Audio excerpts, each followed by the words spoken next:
And if any team can pull a rabbit out of the hat, it might as well be Misfits. Moving in, breaking the base, but no! Here it's still standing. Can he do it? The XP is not gonna happen. He's resurrecting. And just like that, it's a quadra for Flacken. In the Week 3 matchup between Misfits and G2, the early game was incredibly G2 favored. But with some excellent team fighting, Misfits were able to mount a comeback and push G2 to the edge, pulling ahead in gold and securing a Baron for themselves. When the teams meet in the mid lane, G2 attempts to fight, but gets picked apart, and as the team splits up, G2 loses both Ryze and Rakan. Now it's a 5v3, and Misfits can push to end, but this is where things get interesting. Before we get into it, let's take stock of the situation. On the side of Misfits, Leona has no flash, while Jhin is missing both Gale Force and Heal.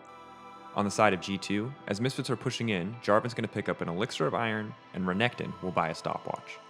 Now the siege begins, and Misfits seem fully focused on ending the game. But as Renekton appears from Senna's mist and stuns Gwen, Misfits immediately turn their attention towards bursting him down. Leona and Xin use their gap closers, while Jhin locks Renekton down with an easy root. Senna sets up to do the same on the opposite side, hitting the massive dog pile of champions in front of her with her W. Jarvan quickly recognizes that Cassio will probably end the game if left alone, and so EQs out of the exchange, knocking up Xin and Cassio in the process. Meanwhile, Renekton makes good use of the enemies surrounding him to heal 415 HP from his Gore Drinker active. Keep your eye on this Renekton as we go further, because every point of health is going to matter.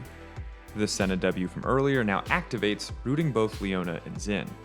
More importantly, Renekton now uses his empowered Q to heal for another 370 HP. With Renekton frontlining so effectively, it's easy for Senna, with support from the tower, to cut through Leona's HP bar and secure the first kill. Meanwhile, on the other side of the Nexus, Jarvan successfully got Cassio's attention, and the fight is now split on two fronts. Cassio versus J4 on one side, everybody else on the other. Renekton, on the verge of death, leaps towards Jhin, using the first half of his E to zone him away before immediately stopwatching. His health bar continues to fill up as he's in stasis, courtesy of the Ocean Soul. And during this entire sequence, Senna continues to attack freely, finally forcing Xin to retreat. In the 1v1 on the other side of the Nexus, Cassio flashes looking to secure the kill on Jarvan, but ultimately he simply flashes away, to little consequence. And Gwen now finally has an opportunity to try to move in and take care of Senna. Here, however, is where things get really good for G2. As Renekton leaves stasis, he immediately uses his second E-charge and flashes, dodging the Xin Zhao W and surviving with 52 HP. No Ocean Soul, or one target less for either the Gore Drinker or his empowered Q, and Renekton would be dead. Gwen is now forced into stasis, as Jhin flashes in hoping to land a killing blow on Renekton. Xin, after failing to connect his W, is simply too far away to commit to Senna and instead goes for the other tower. With Gwen still in stasis and Jhin flashing forward, suddenly Jhin finds himself in a losing 1v1 with Senna. With the Gale Force available, perhaps he could have killed Renekton, and with the heal, maybe he could have won the 1v1 versus Senna. But with neither, he's unable to do anything. Now the fight is a 3v3, but with so many cooldowns burned, Senna's range advantage becomes unstoppable.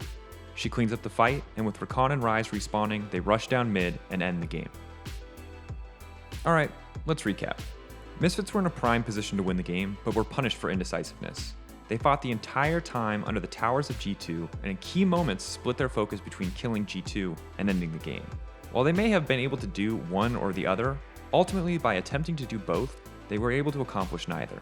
On the side of G2, Jarvan played a pivotal role in stopping Cassio from solo ending the game or coming to help on the opposite fight.